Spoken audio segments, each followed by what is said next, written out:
Humpday Health, brought to you courtesy of Gold's Gym.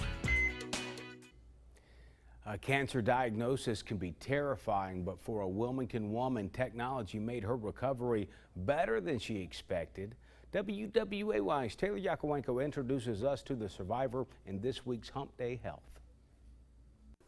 Well, they call you to come in for a second mammogram, right after the first one, and I guess I didn't really react then because I'd had that happen before. For Julie Burton, breast cancer was something she never expected.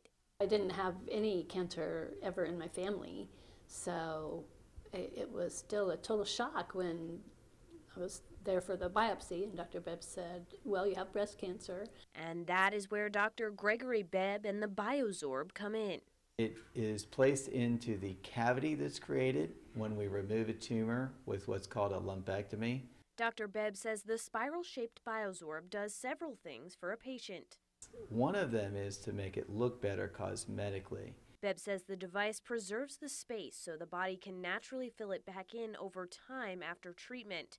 Plus, the BioZorb dissolves in time, too. The second advantage of placing the device is it does allow the radiation doctor, who follows in most cases a lumpectomy patient with about a month course of radiation, it allows him to focus his radiation better to where the tumor was actually removed.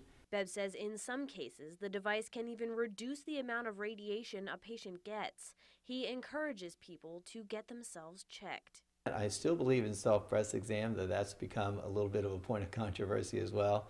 I would say still a third of my patients are finding their own breast cancers. As for Burton, she's back doing what she loves most, and she says she'll never miss having her annual mammogram. I know there's publicity about the guidelines for having mammography changing, and but I certainly would never miss having one every year, and I hope that all the women that I know will also do that. For Humpday Health, I'm Taylor Yakowenko.